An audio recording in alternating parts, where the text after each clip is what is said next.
What's up, Buffalo Bills fans? It's been a long time since I've done a video, and honestly, my absence, it just, Twitter, the social media, just the proliferation of opinions out there, and people with their own little fan sites and blogs and stuff, and just it kind of bogged me down. It really did in terms of like everybody is hyperbole, casting aspersions, a lot of crazy rhetoric and spinning things around and strong opinions being made.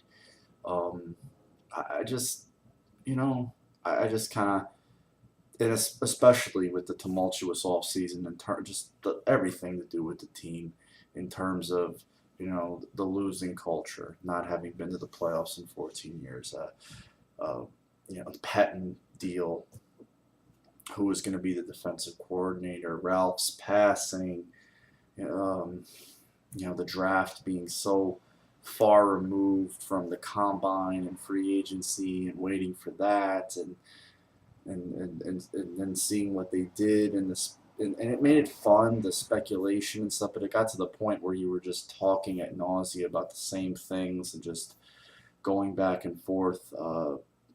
And then the news about Kiko, and that was just now you have the preseason, which still isn't done. We have a game in well, they have a game in 4 days after coming off the Tampa Bay game, and it's just the impending sale of the team. It's just something. It's just an off season.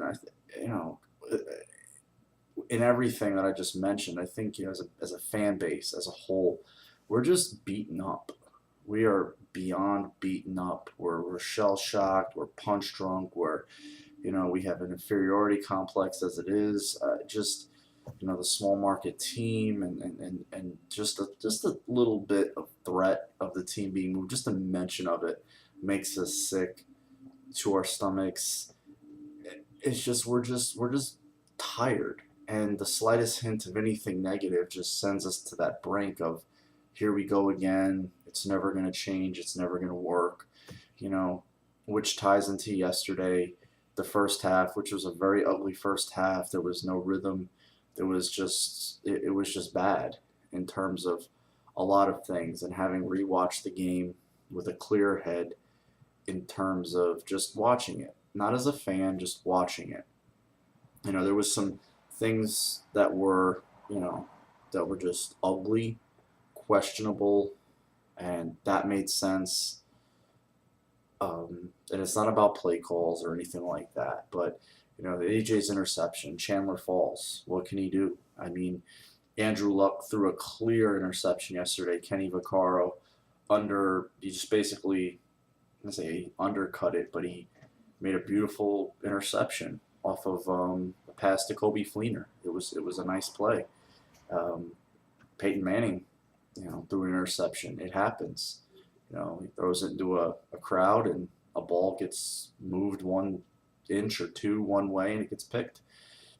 That, CJ Spiller's fumble, how many plays called back by penalties, 4 plays, gains of 10, 15, 12, 13 yards, over 40 yards of offense negated, and you couple that with the penalties, it's 100 yards right there.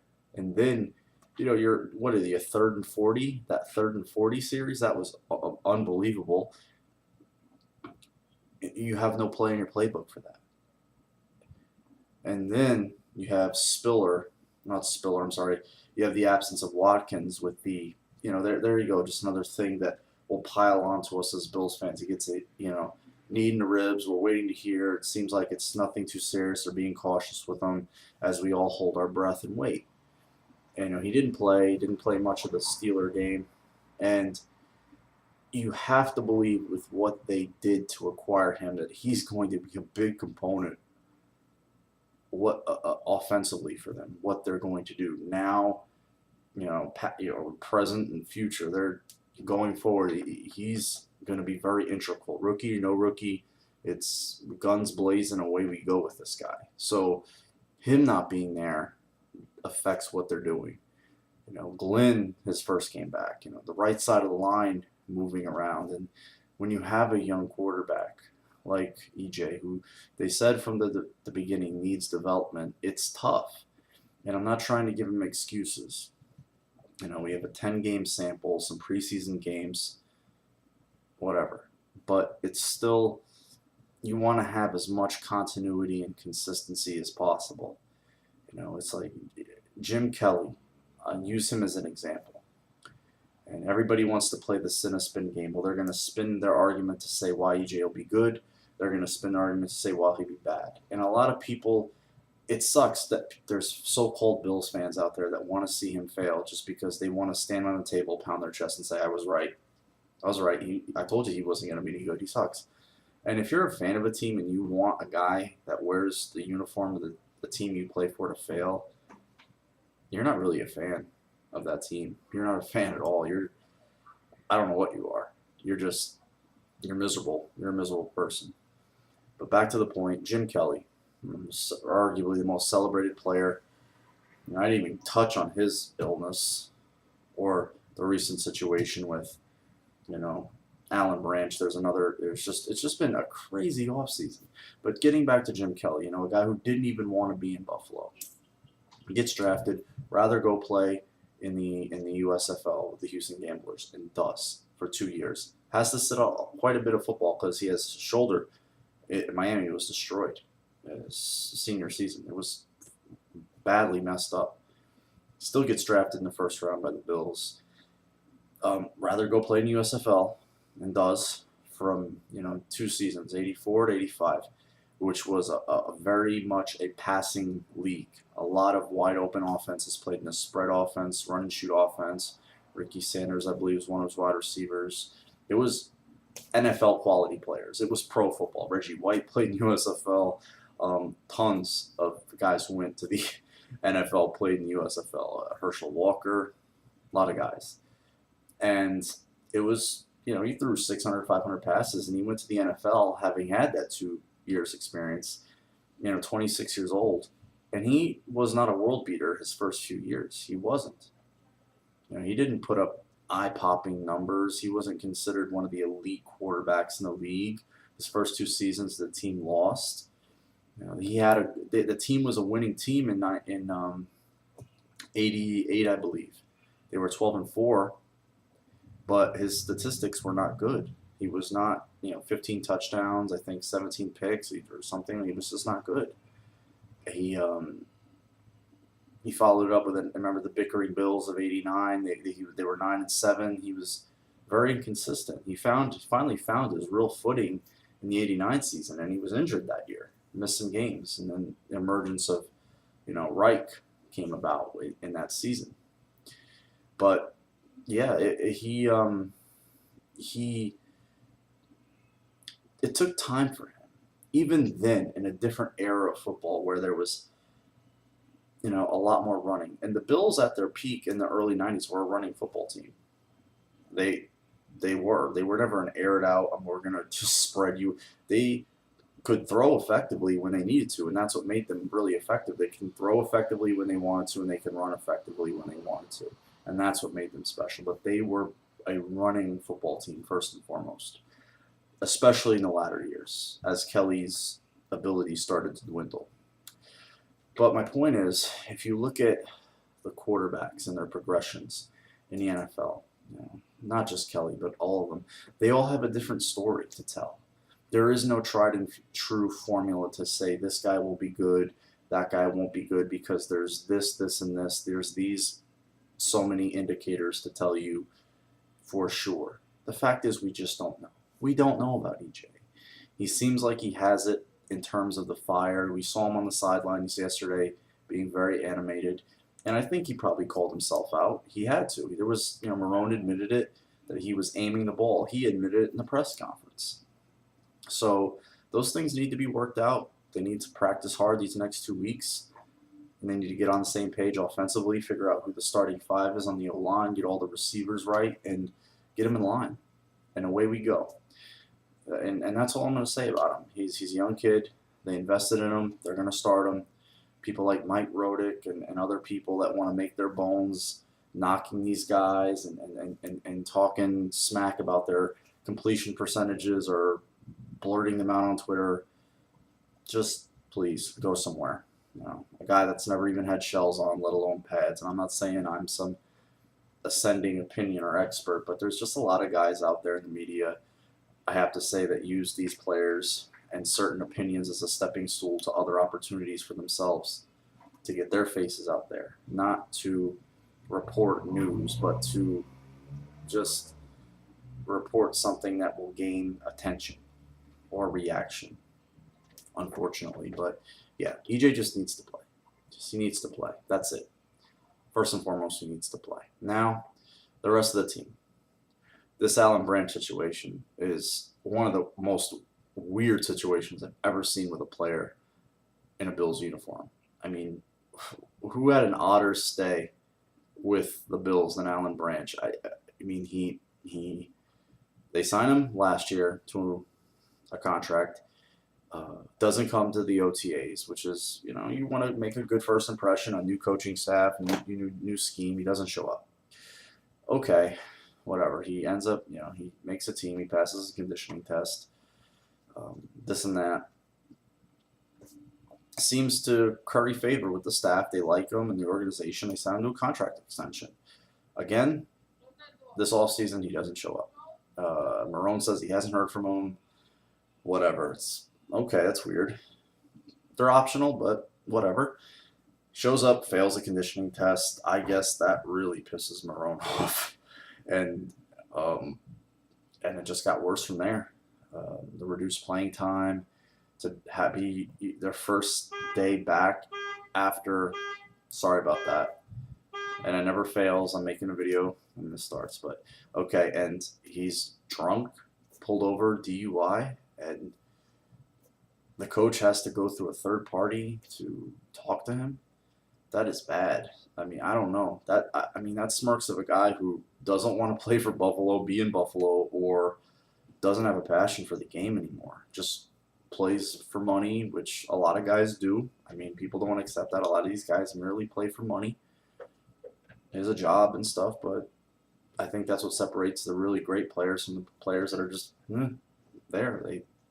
There's a huge disparity or variance in passion for the game, but yeah, who had a weirder stay with the Bills? I mean, you can't have a guy like that in your locker room. I know about Darius, and I know about Bradham, but they're younger guys. They like those guys, and they need those guys, and that's the way it works, unfortunately. But for him, that is a guy who's 30, turning 30, or already 30, just having signed a contract extension.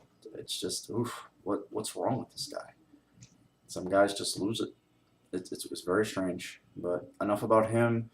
Positionally, I mean, this roster is going to change a little bit over the next week.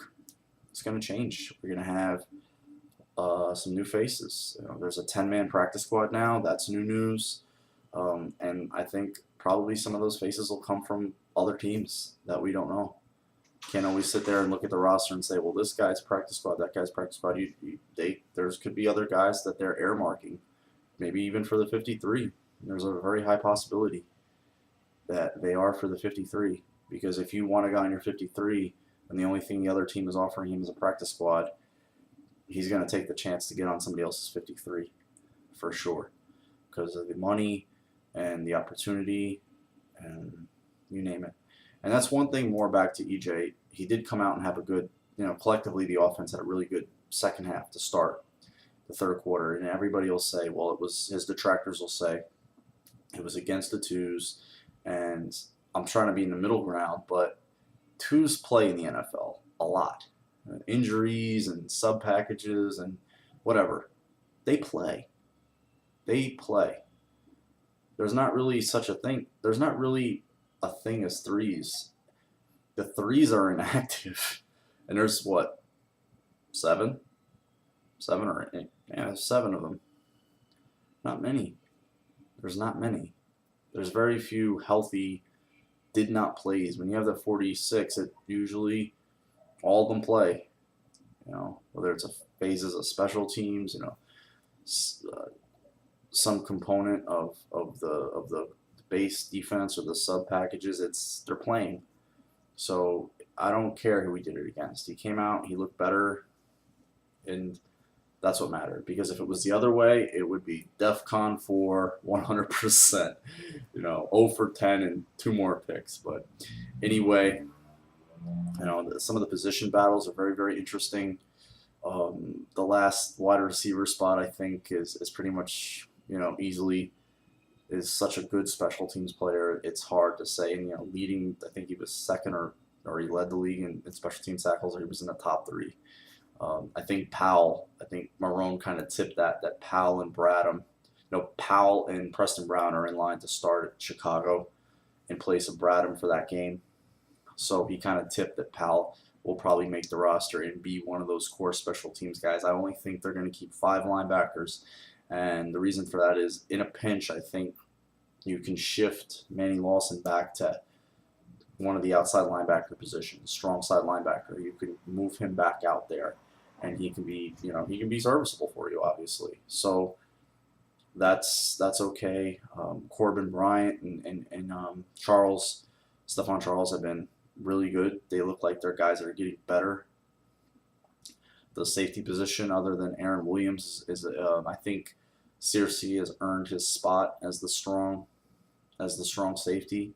He'll initially open, but I would not be shocked if they don't look for a veteran, a la a Jim Leonard style pickup like they did last year with, obviously Leonard, I just mentioned it, but I think, with the injuries and, the Jarvis Bird situation, they wanted a vet to settle that group down who knew the defense. So, but it's possible, Schwartz is the coordinator now, so who knows? And you got to remember, they didn't know quite what they were getting with Aaron Williams, having transitioned to that position. The offensive line, the right side, it's very important. The running back rotation, how's that going to shake out? I think that's going to be game to game. Who's ever the hot hand is getting the carries, and then the guy that they like best is running the ball next. I just think that's the way it's going to work. I really do. I honestly do.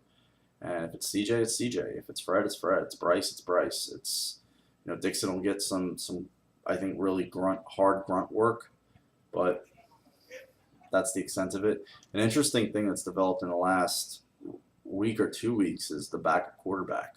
And Dixon going into the game, and then Marone talking about the ball security after he played.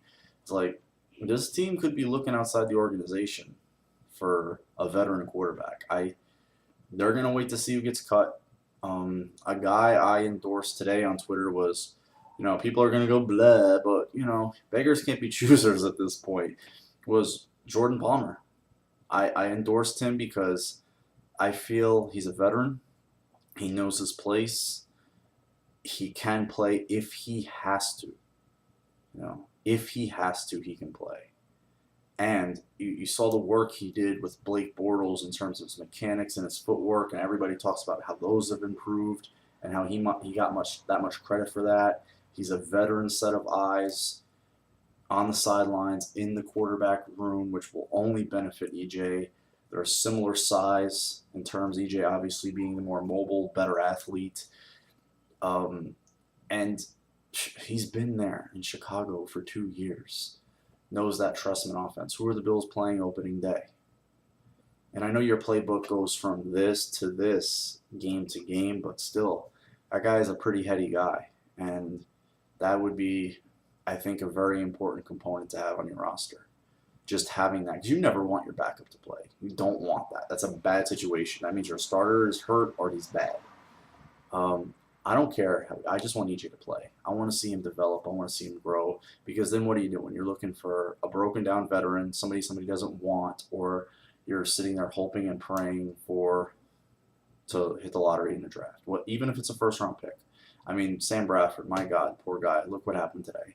Nothing is a sure thing in the first round, the second, third, the whole way through. It's complete crapshoot. We all know that. But anyway, Bills fans, thanks for listening. This is a long video. Season's coming up. I haven't done a video in a while. I touched on a lot of things. I appreciate you watching, subscribing, sticking with me. Hope you understand that I didn't do a video for a long period of time because it's just so much out there, and I have passion for the Bills so much. I just got tired of it in terms of like people say too much stuff that's just so, I don't know, it's almost like personal that they don't like certain players, they don't like certain coaches or certain guys. Like everybody loved Pettin, but people didn't like Marone or Hackett. People like this guy, but they don't like that guy. I'm like, who hired Pettin? Marone did. What are you talking about? I mean, you don't like Cyrus Quandra's a bust, but just turned 21 years old. He's doing a lot of things for the first time, playing a different position. You know, Chantrell Henderson, great prospect and all, had a personal issues and they took a flyer on him in the seventh. He's been doing good. He's very talented. That's fine. Let it play out. Let these guys develop. Cyrus isn't a bust. We don't know what Cyrus is yet. We don't know what Chantrell is yet. I mean, it's great that he's playing well and he looks the part and everything. It's a good problem. So again, we all just sometimes, myself, have to relax, have to just take it all in stride, watch, and have fun watching, enjoy it. I know it's hard. I know it's hard as a Bills fan, but that's what I gotta tell myself sometimes. I gotta just to stay even keel for my own mental sanity. All right, guys, you have a good start to your week. It's Sunday night. Enjoy. Take care. Appreciate you watching again, and have a good one.